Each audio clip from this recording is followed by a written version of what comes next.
Ladies and gentlemen, welcome back to the Hard Count Football Podcast Live. My name is Jacob Charnow, leader of the next generation of football fans live on the Hard Count Football YouTube channel and, of course, on 1252 Sports. Guys, it's March 27th. We are just a month away from the NFL draft, meaning there is a ton to talk about around that.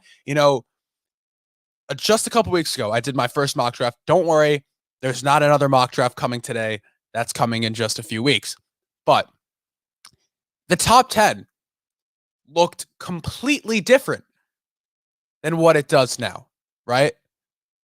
So the Broncos are no longer picking at 9.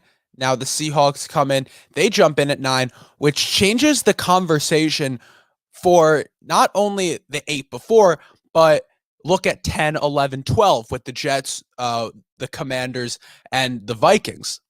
Right. So now there's a ton more to talk about with this new fold in the mix. So we're going to get into that in a little bit. Of course, we're going to be joined with Harry the Greek to talk about everything. He'll come on in just a second. We had a lot of signings, a lot of trades, of course, because this has been a wild offseason. There's a lot going on in South Beach that we'll talk about. There's a lot going on in Atlanta, a whole hell of a lot going on in Cleveland. So to talk about that, and talk about all of it, I'm going to need my guests in here right now. Let's bring him in. Harry the Greek. I'll give you the harp. I'll give you the harp. How you doing, man? Good morning. What's going on? You know what? I tell you what, I'm a pretty blessed individual, man. How you doing, Jacob? The weather, you know what? We got to do that. It's still, winter, springtime up there north in New Jersey and Chicago. I don't know, 71 degrees outside, not a cloud in the sky. Tell you what, it is beautiful. Beautiful, man. Absolutely beautiful. Man, what a week in sports. Why do we got to talk about football? I mean, let's talk about what's happening in your own state. I mean, come on. The college has got like 2,200 students. That college is, I hate to use the word poor, but the funds are so not there that they couldn't even send the cheerleaders. Yeah. Did you know that? They couldn't even send their own cheerleaders. What a story St. Peter's is. Yep. St. Peter's Prep. Doug Eder went to a high school just a little bit away from me, which is pretty cool. One of his old basketball coaches used to be my old basketball coach. So me and Doug, yeah, that's a fun fact. Me and Doug are like this now. Not at all. But man, it's a crazy story for St. Peter's. My boys down in Jersey City. You love to see it. You really do. Because it's you see a similar Cinderella story, never with a 15 seed, but you see a Cinderella story every year. But this one feels a little different, right? Because all the other schools, sometimes they're schools that you've heard of. Sometimes they're schools that like Loyola Chicago was a miracle run, but like Loyola Chicago also people have heard of that school, right?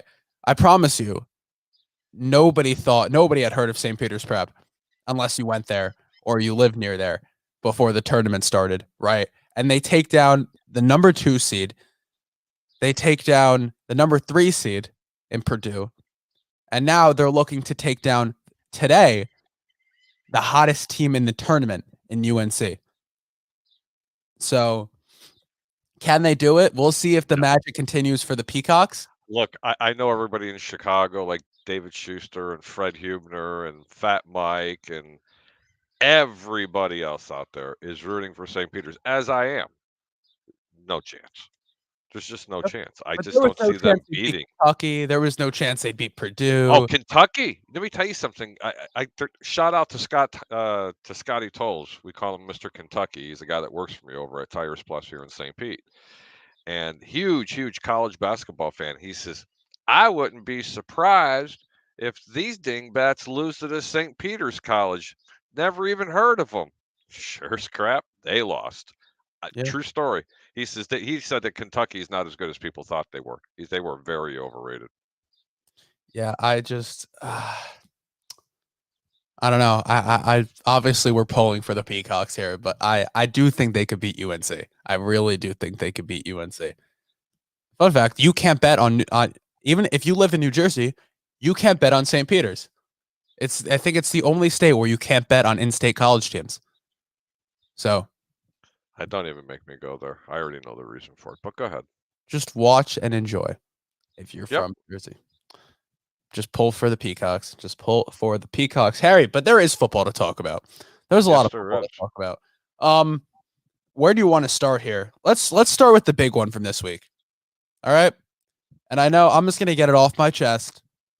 Tyreek Hill traded from the Kansas City Chiefs to the Miami Dolphins for a first-round pick, a second-round pick, and a fourth-round pick. Now, the report was that was a very, very quick day. This was a trade that developed quickly because it was reported by Schefter that the two teams in the mix for Tyreek Hill were the Miami Dolphins and the New York Jets. Now, what apparently happened was the Jets on Monday had a deal in place with the Chiefs to get Tyreek Hill. Then on Tuesday, the Dolphins jumped in, and that deal happened quickly, and Tyreek chose the Dolphins. But if Tyreek Hill were to go to the Jets, the pick the Jets would have had to give up was not number 4, was not number 10 even. It was pick 35 and pick 38. And I think their third-round pick. For probably the most dangerous receiver in all the NFL. The most, right? I mean, the speed, the quickness, the hands, all of it.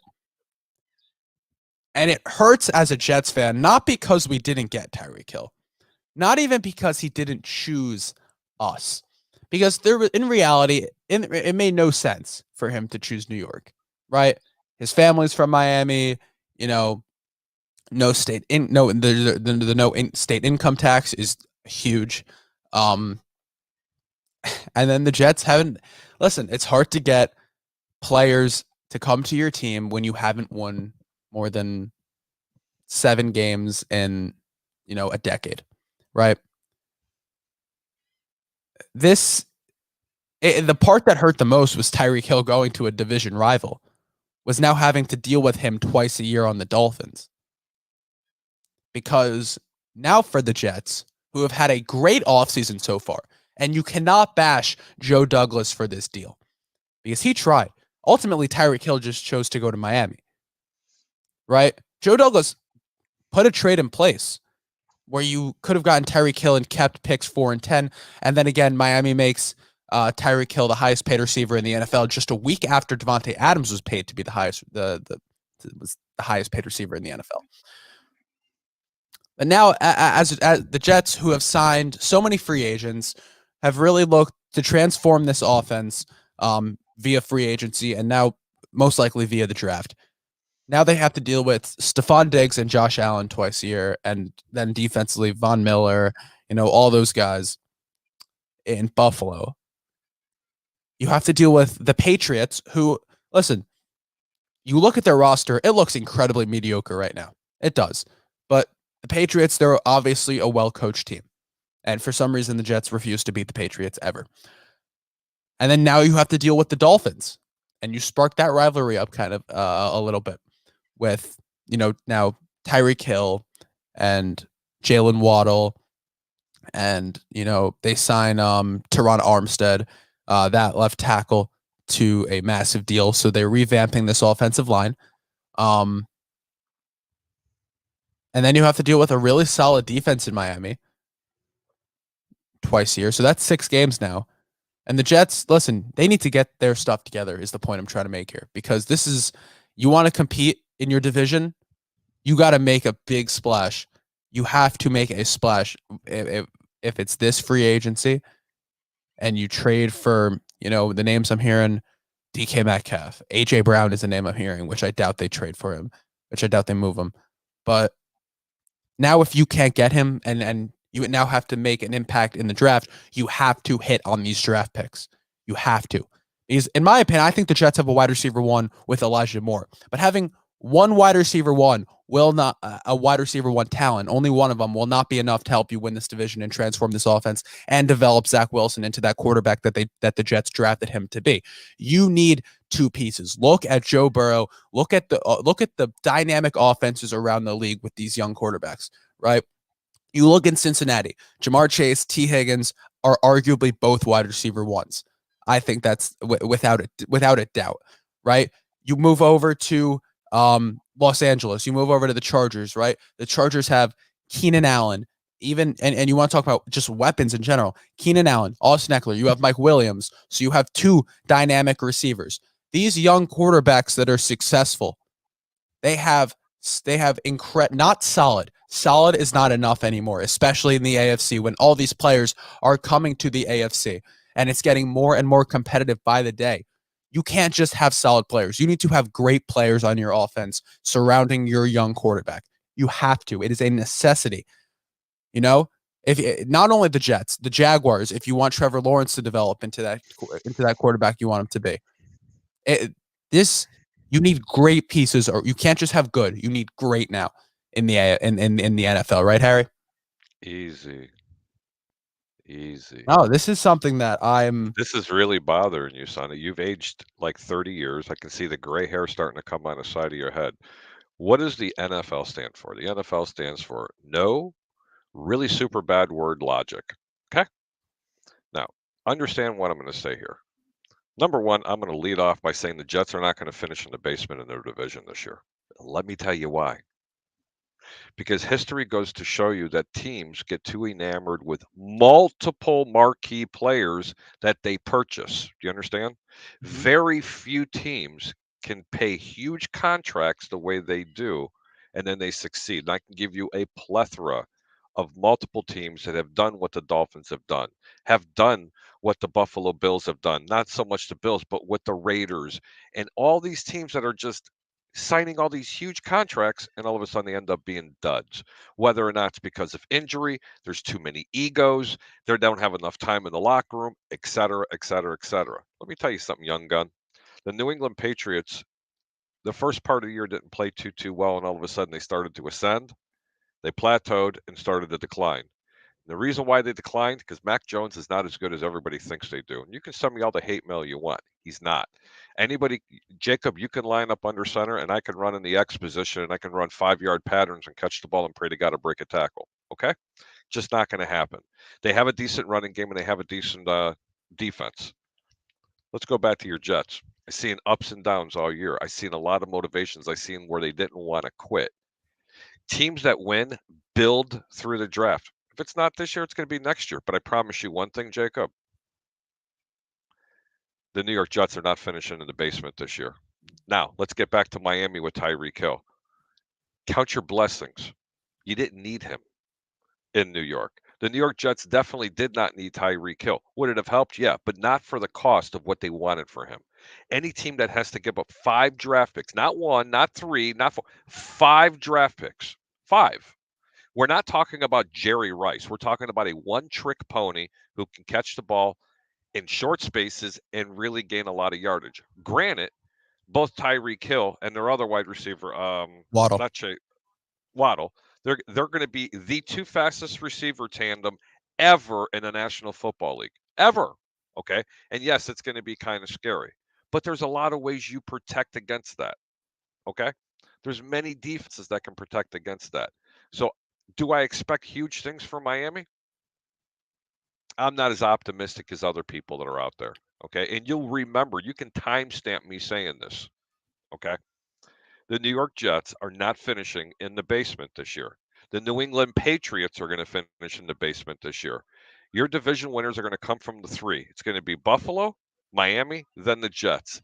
If the Jets can turn it on and plug in a couple of mediocre tier players, go out and get themselves a true number 1 wide receiver without having to give up 100 draft picks to do it. You need a possession receiver because Elijah Moore can do both. He can be a possession receiver. He can line up anywhere on the field. He's got great hands. He's got really good speed. They need a running game and they need a little bit more cohesiveness with that defense. And I'm done with the Jets, but that's my take on it. Right now, I'm telling you, do not bank on the Patriots making a push, okay? That's not the team you got to worry about. It's Buffalo. Buffalo's still the team in that division to look for, not Miami, and definitely not New England. It's Buffalo. Yeah, I just can't. My Whew, problem. I'm done. My problem is like you look at the Jets, right, and you look at everything going on within the AFC, and the Jets' history the last 10 years. This is not a team right now that oh well, third in the division is good. We don't want Right. to. Oh, we finished 7-10, and oh well, we can look forward to next year again, and it's the same repeat stuff over and over and over again. It's just like washing clothes, man. One load after another. It's rinse, repeat, rinse, repeat. But I need to hear your opinion on what I'm telling you because I don't know if you believe it or not. Ask anybody who's been watching the game for more than 30 years. Please. I implore you to do it because you can actually answer it. How many teams have you seen spend big, huge money, not just huge money? Let's leave Tampa out of the equation. These people came to play with a particular player because he took a lot less money. Okay. Name a team in your generation that you have seen that has bought an entire team that's won it all. No, none. But I couldn't think So of what the one. hell are you? So why is the trend going to be any better? Do you know why these teams do it, Jacob? Truly, do you know why they do it? Because they're going to sell more jerseys and they're going to sell more tickets and they're going to make even more money. They know you can only win by building through the draft. That's it. Yeah, I just Take the Tampa Bay Rays in baseball, for example. What's their payroll, Jacob? Bottom 3 in baseball? In the past 5 or 6 years, who's had better records than the Tampa Bay Rays? Do you see them signing any marquee players? Absolutely not. This is all the talent that they're developing. yeah. Okay. Yeah, Now that's the other extreme. That's a cheap ass that's down here that doesn't want to spend any money. Okay. That's the cheap ass that wanted to get rid of Evan Longoria and other players because pitchers the whole 9 yards. Let me tell you something. If they had 2 stud pitchers on that mound, 2 that you can actually remember who they are, they would have won the last 2 World Series, bar none. they kept. I guess if they keep Snell, they keep. Yeah. Yeah. You're just bringing in retreads, and they have $100 million payroll. Come on, give me a break. But teams that generally have to buy teams other than the Yankees, in which, by the way, the Yankees, since we've already went off on baseball for some reason, they're regretting all those moves. There's a lot of dissension going on right now. I can't even talk about the Yankees. They make me so angry. But that's the point. That's the point that I'm trying to make to you, Jacob. Don't be too enamored in what's happening in that division, just like what's happening out in the other with Kansas City and everybody else. That division, that's a different story what they've done. Because they didn't just pull in star-stud wide receivers. They brought in defensive players with Khalil Mack. And they brought in an offensive weapon who, by the way, I'm absolutely loving. And you know what? Devontae Adams is a better wide receiver, in my opinion, than Tyreek Hill. No, he is. I know, but he's a more complete package. And why is everybody so enamored with this Tyreek Hill thing? The thing is, I watched the Jets before this year. Forget last season, right? The last 3 years before that, try and develop a young quarterback.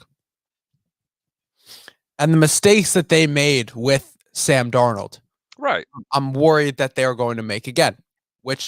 So far, the problems that I've seen, the problems that Darnold had were lack of offensive line, lack of weapons around him, lack of defense, and from what we're seeing, lack of talent. But you have a defensive-minded coach there now. And again, I don't want to sit here all day long and talk about the Jets, but I'm just telling you one thing. Stop worrying your little head about it because that offense is going to be just fine. They're not abusing Zach Wilson. They rushed him back from that injury. They should have made him ride that pine when he got hurt the entire rest of the season. That could have ruined him. Okay, he got enough playing time. This is year 2. His best football came after his injury, though. It's irrelevant. You don't want to bring him back that soon. You're going to kill someone's confidence, just like they're trying to do up in Chicago. Nothing personal, because they're going to kill this kid too, just as bad as they killed Mitchell Trubisky. So let's now my thing with the Dolphins, the big question here in all of this is, you can have the left tackle, you can have the receiver, you can have 2 receivers, you can have the defense, you can have the running back. Guess what? If you don't have a quarterback, none of it matters. None of it matters. So, Harry, in your I gotta opinion, laugh at this. I gotta pull this up because this is pretty funny. the Does Bucks are. this mean the Bucks are getting to a turn the ball over? Good morning, Troy. So, Harry, here's my question to you: Is it? I mean, I guess straight is Tua the answer in Miami? Is he going to be able to lead this offense and this Dolphins team to the next level, or did Tua just get the benefit of getting a coach from the Kyle Shanahan system where he won't have to do too much in this offense to succeed? They're gonna run the ball. They run a lot of zone blocking, and when you have those two type of wide receivers, you're gonna have a lot of Debo Samuel setups. But then again, nothing personal. That was last year. Everybody has that playbook.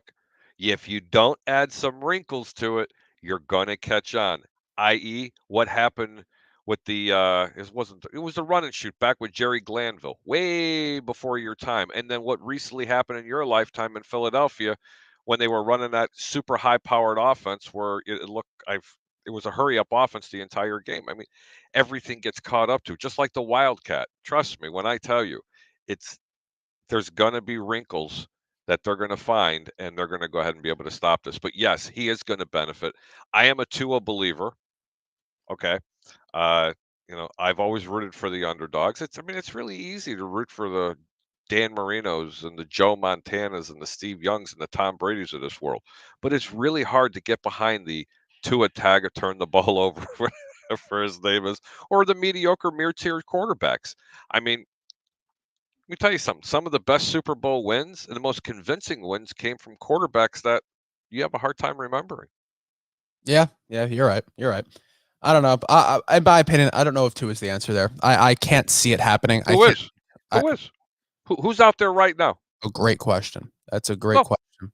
Mitchell Trubisky? I mean, he's not out there now. If No. they would have got him, would it have been an upgrade? In my opinion, it would have been an upgrade, but not for that type of offense. I think Tua's gonna be just fine in that system. Watch. if you're the Dolphins and you want to make an impact, you were in on that Russell Wilson deal.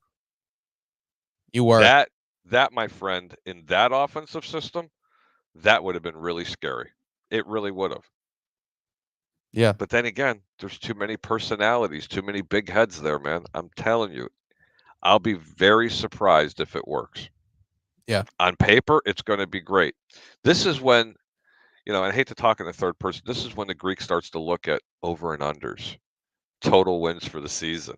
And all of a sudden you see Miami, it'll be 13 wins. You just pound the under, man. I mean, these are things when you haven't won that many games just because you brought 3 or 4 players, and doesn't mean you just went from a 8-9 win team to a 13-14 win team. It just doesn't work that way. Yeah. Yeah. Even the great Tom Brady last year in year 1 in his system, it took him to the middle part of this. I'm sorry, in year 1, 2 years ago, when they won the Super Bowl, it took him a half a season just to even get acclimated to where that offense was really clicking. Do you honestly think they have that much time in that division with Buffalo? No. Okay, good. It's a little bit different here in the NFC South because let's be real. Atlanta stunk for a long time, and Carolina's been pushing the rowboat backwards. So you want to talk about Atlanta here? The Atlanta Falcons get Marcus Mariota. They signed Marcus Mariota to be their QB1. Oh, look who's here. I think I froze up. What happened? I don't know. Mike, are you there? I don't think so. Oh. We'll pull him out. He'll come back in when he pops up. Hi, Mike. How you doing, buddy? Oh, there he is. Mike, you there? I don't hear you. I don't hear the mic. Whatever. But the Atlanta Falcons get Marcus Mariota. I like this move for them. I do. There he is. There he's not. Oh, he's trying to come in. Are you too big for your screen? I can't see you. I can't hear you. When he's ready, when he's ready, we'll see him in the back room, and he'll give us a thumbs up. But it's clearly it's not working right now. There he is again. Mike, when you're ready, come in because I don't see you moving or talking. I'm sorry. Yeah, but I like this Mariota. Raise your hand if you're not frozen, Mike. He's pretty frozen, I think. Yeah, he's frozen. Oh, there he is again. I like this Mariota move, Do Harry, you really? for the Falcons. I Okay. do. I think that he deserves another chance. I think he was never going to get a chance on a team that was, a quarterback away. We knew that. And hopefully this can be hopefully he can prove that he can take this offense with limited weapons and limited ammo and do something special with it. Put me in the back room for a second. Okay. Yeah, no. So I love this. The Mariota move I think is great. So yeah, like I was saying, a team with limited weapons, a team with limited ammo can he take that offense to the next level, right? In a division with Tom Brady, right? And besides the Bucs, who else, right? Jameis Winston, his, class of 2015, this draft class of 2015 rival, if you will. And then the Carolina Panthers, who are probably going to be rocking with Sam Darnold as of right now, they're rocking with Darnold. Mariota has a chance to take this team and let them finish second in the division at their peak. Can finish second in the division this year. On the floor, if he really is not very good, they'll finish last in the division, right? So if you don't have the pieces, if the defense is really that bad, if the offense is that bad, they won't win more than 4 games. The team in the NFC South, though, that I really want to talk about is the New Orleans Saints. Why? Because of Jameis Winston? That's exactly why. Where's the running game? Where's the passing game? Give me a break, man. Kamara will be able to establish a run game. He's a top back in the league. Michael Thomas will be coming back. I see them going receiver in the draft this year. I see them going with James Williams. I thought Michael Thomas was injured and he wasn't really going to come back. That's what I had heard. So he's going to be all right. That's going to be fantastic. But you talked about the Atlanta Falcons. Man, are you really not wanting to talk about the elephant in the room? I will talk about that in a little. We'll talk about it after. Oh, okay, because you know exactly where I want to go with that. Yeah. But the Saints, man, you remember the Saints last year before Jameis Winston got hurt? They were 6-2 before he got hurt, Harry. Yeah. They were 6-2. They won 6 football games before Jameis Winston got hurt. Now if you look in the draft, I think the Saints are picking at 18. Yeah, they pick after the Chargers. Eagles have 15, 16. Yeah. They have pick 18 this year. Mm-hmm. Everyone wants to say Jameson Williams. I think Jameson Williams is a top receiver in this draft class. I don't care about his injury. I think he's going to come back and be a top receiver. But the name that I like for the Saints this year in the draft, Harry, if you want to really transform this offense, you go and get Chris Olave, the wide receiver from Ohio State. Speed, hands, all of it, everything you want. And he fits. What does Jameis Winston do better than anyone, Harry? What does he do? Nothing. Throw interceptions. No. What does he do? what can he do? What are his strengths?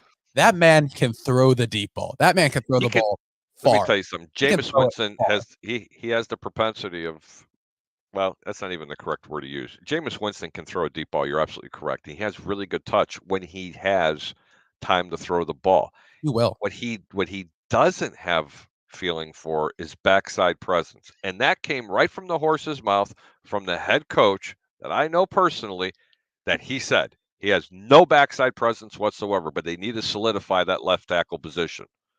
I mean, completely solidify it. But with this new coaching staff, are they going to have a lot of slants? Are they going to run a lot of the West Coast offense? Because that's where he'll succeed in.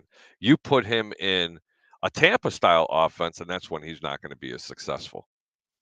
Well, here's the thing. I don't think he'll have to do that much with the Saints. I think that they're going to keep going with the run game. It's going to look very similar even without Sean Payton there.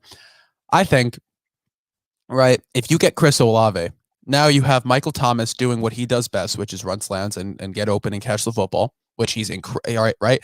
Let's say he only runs slants. He is the best in the league at it. Yes. Right. Then you have Chris Olave deep, bro, and it transforms. It really does. It transforms that offense. It brings like a new, like you said, wrinkle into this offense that it's going to be difficult to defend with especially a team in the NFC South who has when the other 3 teams have honestly, secondaries that do struggle. Right. They do, right? Right. The Bucks defense, the Bucks secondary last year was fine. Right? They were hurt, but even when they were healthy, they were fine. And now you lose a key piece in Jordan Whitehead. And now you have to fill that role with someone else. And you get Carlton Davis back, but you still don't have that second corner. You don't. Not one that's going to be a consistent lockdown guy. I think this is a Saints team that could compete for the division this year, if I'm being honest. I really think they can. That's going to be tough to do. Because if Jameis Winston never gets hurt, I think this team's a playoff team. And I don't think there's any doubt about that. I really don't. That could be. You have a definite valid point there. Yeah. Definitely have a valid point there.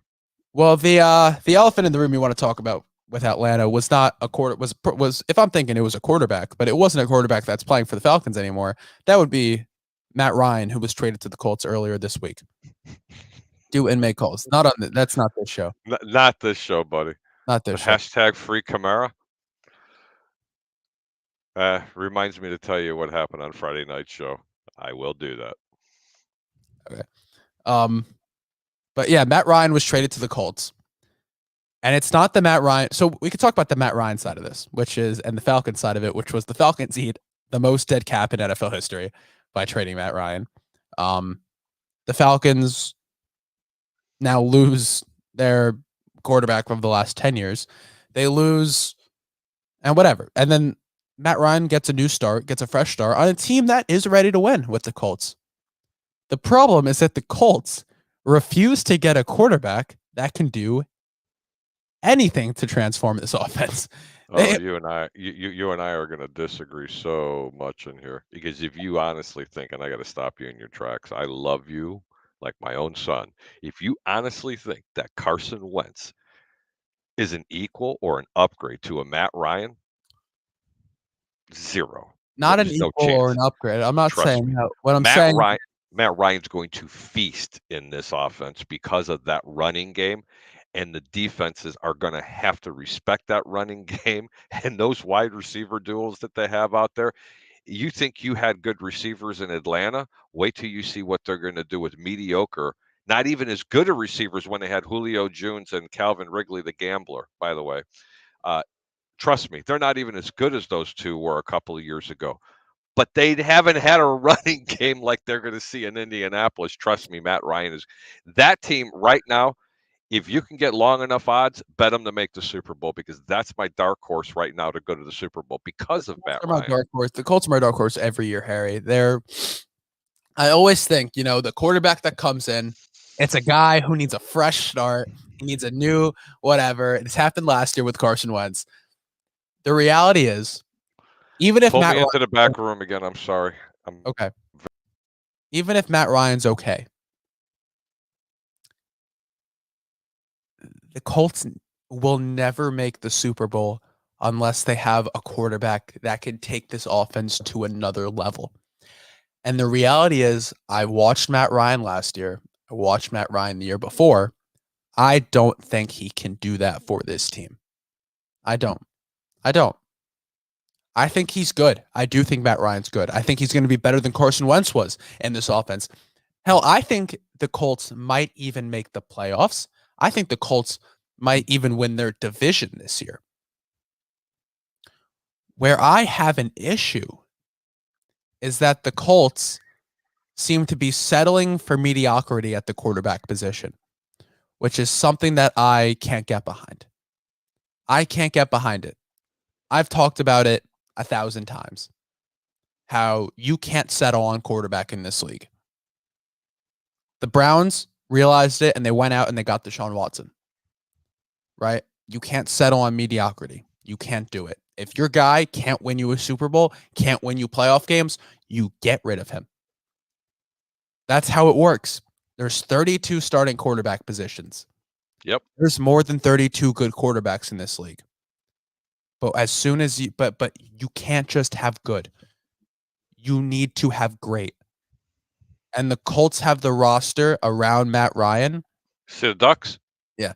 The Colts have the roster to make a Super Bowl run. They don't have the quarterback to do it. They haven't had the quarterback to do it since Andrew Luck. Well, the best quarterback that they're going to have here since Andrew Luck is going to be They're settling. Mr. Matt. No, they're not settling. I'm telling you, Matt Ice is going to make that difference in that team. Can you imagine this team if they would have had Andrew Luck? They would have won a Super Bowl by now. Oh yeah, No doubt. without question. Without question. My favorite. He was my favorite player, Andrew Luck. Without question. But Andrew Luck, he did the smart thing. He didn't want to get concussed anymore. He doesn't want to end up with CTE. You know, he put his health before his before his personal passions, which I thought was great. But man, I got to respectfully disagree with you. I really think that the Indianapolis Colts could be a dark horse team this year, and you can get some serious odds with it. I don't know. I think so. I think this is a team that can win the division. I think this is a team that can maybe win a playoff game. This is a team that can't. This is not a team that can win the Super Bowl, Harry. This is not a team that can win the Super Bowl. That's because they lost to Jacksonville. They got caught with their pants down. That's all. Well, they've got to really step it up. They have to. They have to upgrade the secondary. They have to do a whole lot of stuff. Yeah, they have far less pieces to fill in a hole. They have one hole to fill. They have one hole to fill, and it's not on offense. And it was at quarterback, man. It was at quarterback, and I don't think they solved it. They solved it. I guess time will tell. Time will tell. They solved it. Loved it. Absolutely loved the move. Move on to your next team. They also need a better. They also need probably one more corner.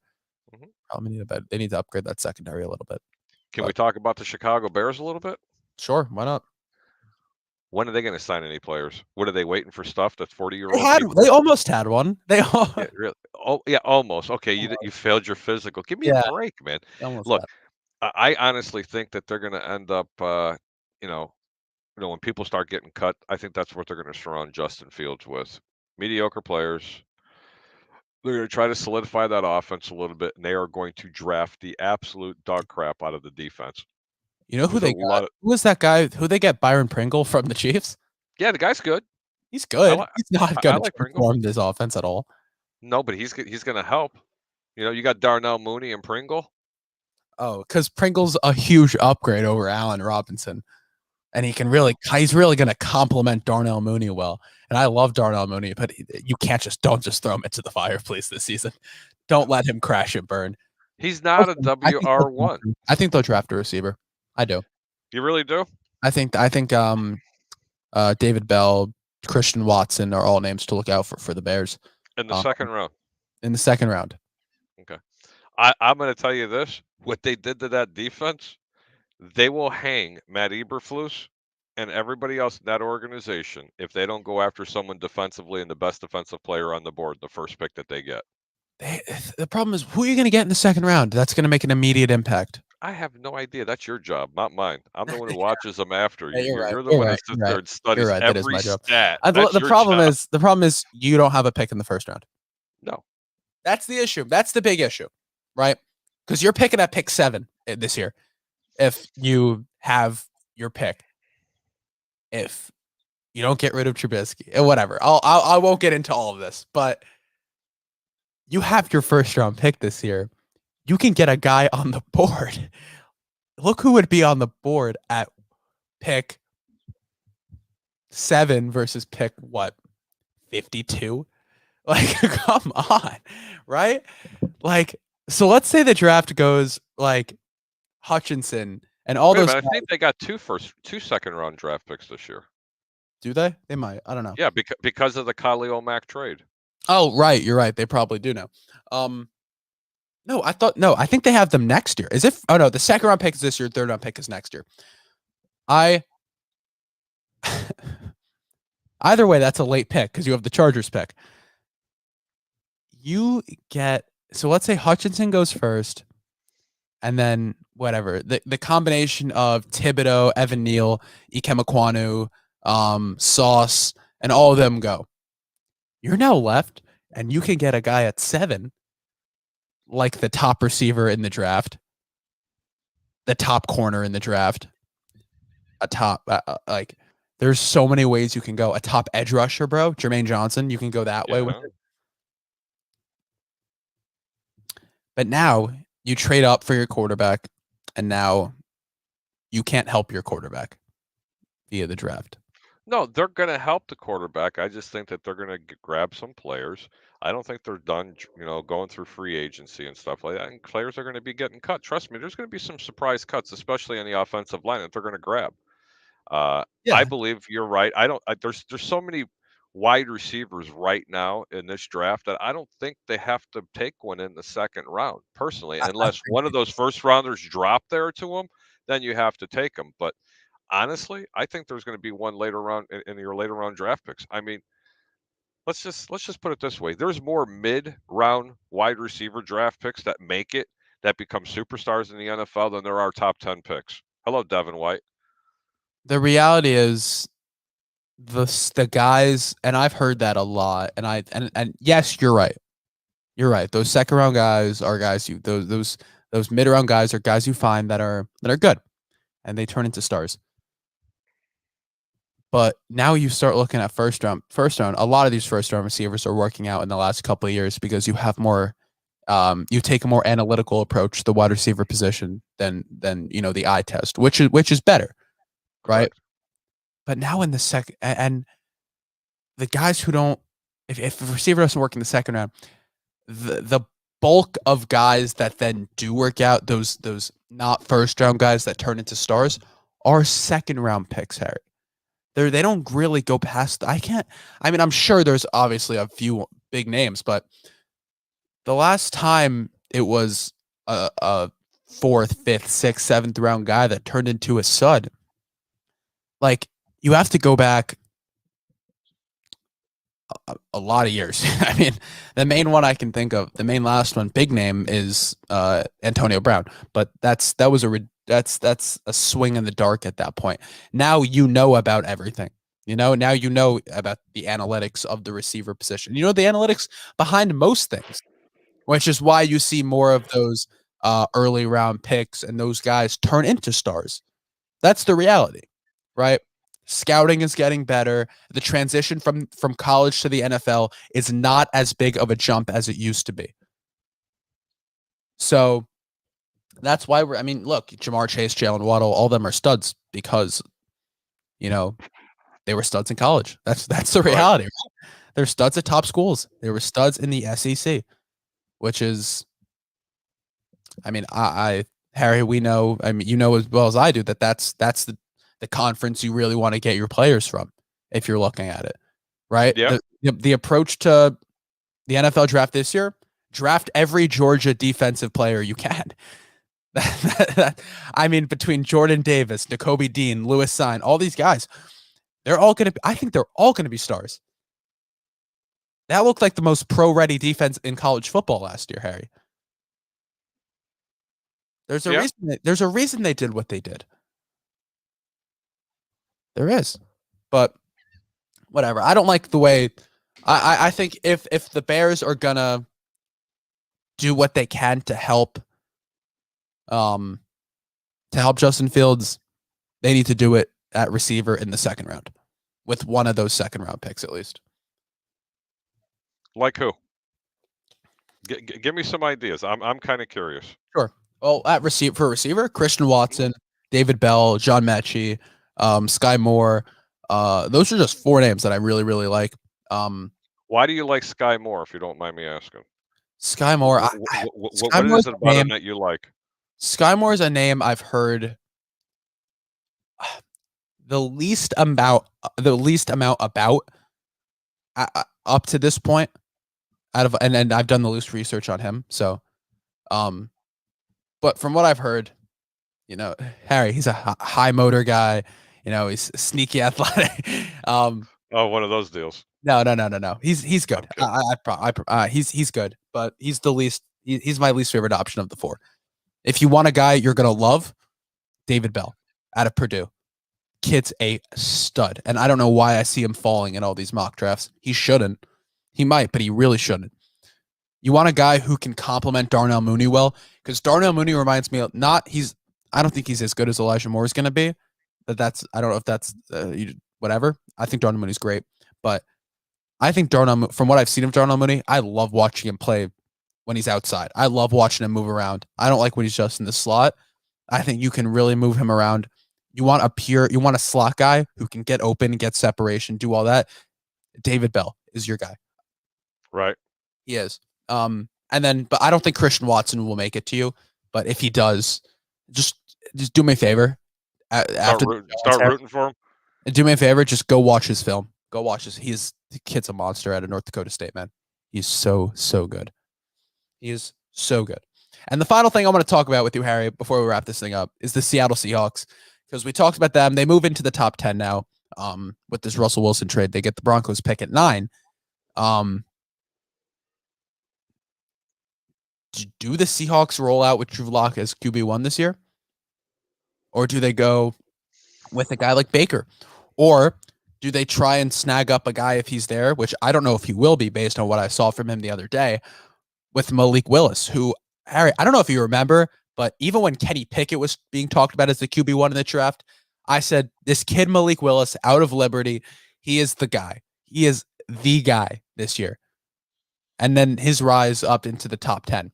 But I'm telling you, this Malik Willis kid is a stud. If he's there at 9, there is no doubt in my mind the Seahawks should snag him up. No doubt in my mind. Right? It would be, it's, what are you going to, you're going to roll out with more mediocrity in the second most competitive division in the NFL right now? Right. No. In the NFC West, you're going to roll out with Drew Lock. You're going to roll it with Baker Mayfield. Come on, right? You need that stud. You need a star. Sure, if you want to rebuild if you're the Seahawks, but because now they do have the draft picks to do it. But what are you going to rebuild around? You're going to be paying your receiver in DK Metcalf a ton of money if you keep him. You're going to have to bring your defense is hot garbage right now. You're just going to pay DK Metcalf a lot of money and hope it works out and hope to get these little pieces around him. It makes no sense here. I don't know what they're doing over there. You tell me. Because you think they're going to roll out with Drew Lock this year, or you think they're going to go with a quarterback? You think they'll bring in Baker? I can't see what they're going to do. Baker Mayfield still needs to find a home, and I still think it's either going to be Seattle. My top pick is going to be Detroit, believe it or not. Drew Lock, Baker is not better than Jared Goff in this. Jared Goff proved himself in this offense a little bit last year. Oh God, here we go again. Baker Mayfield played hurt literally the entire year. He's gonna crash the ball in Detroit. I think if do you really think so? If you're the Lions, Harry, this is my opinion, but if you're the Lions, I'm drafting Malik Willis at number 2. I am. He is the top quarterback in this draft. I watched this pro day. It looked really good. But, man, the passes going to the left, they were so far behind the receivers it wasn't even funny. There's nobody on him or anything. I don't see what everybody else is seeing about him. Can he run? Yep. Can he throw a deep ball? Yep. And he also has that hitch in his release. When he's bringing the ball back, it's got that delivery. It's from Texas to Canada out through Oklahoma. I mean, it's just a long delivery. Yeah, the thing it's not the pro day that I watch. It's because you watch the pro day. Yeah, that's whatever. But that's in shorts and whatever, and everyone looks good in their pro day. It's the game film, and when he is hurried, he gets the ball out quick and he's accurate. You sure? I think he's better when he's more accurate with the short release too. And guess what? If you want no time to throw the ball, go to Detroit. That's where he'll thrive. Unless Detroit's just going to roll out with Jared Goff for another year and just see what happens next year, right. Just when there's more quarterbacks that people like. But the top 10 is going to be the Malik Willis sweepstakes. If the Lions don't get him, look for the Giants in the 5 or 7. The Giants don't get him, look for the Panthers, then the Seahawks, hell, even the Falcons at 8. He's not making it out of the top. So you think Malik Willis is going to go top 10 this year? I think that's almost a lock right now from what I'm hearing. That's strong. Yeah. But do you think the Seahawks do roll out with Drew Lock? If they don't get Baker, yes. Ugh, that would be awful for them. I think they might even go with Kenny Pickett, honestly, at 9. If I really don't think they believe in him at all. I don't think they believe in Drew Lock. I think it's a mask for what they're doing in the draft. That could be, yeah. All right, Harry, I'm gonna let you get out of here because I'm gonna wrap this thing up. Why don't you go ahead and tell everybody where they can find you? First off, thanks for having me on. It's a beautiful day in Tampa Bay. God, this weather is absolutely gorgeous. Hello to all my family and peeps up in Chicago and, of course, in New Jersey that are watching the show. You can find me on 1252 Sports or the Sports Web Friday nights, 8 p.m. Central, 9 p.m. Eastern. We have a lot of new wrinkles to our show. This past week, it was pretty interesting. I'll tell you what, I'm going to give you a little teaser. We have a segment called Hot Take Jailbreaks. It's a lot of fun. Don't miss it. We'll talk to you soon, Jacob. Thank you so much. Yes, sir, Harry. I'll talk to you later, man. Peace. Go Bears and go White Sox. Yeah, sure. Peace, brother. All right, guys. And with that, we're going to wrap today from the Hard Count Football Podcast Live. My name is Jacob Charnow. Thank you so much, everyone, for joining me today. Special thanks to Harry the Greek for coming on. Be sure to check out the over-under on Friday nights, like he said. Go follow me on Twitter, at Jacob Charnow, Instagram, at Hard Count Football. Subscribe to the Hard Count Football YouTube channel. And, of course, check out all the other shows from 1252 Sports. I'll see you all next Sunday morning.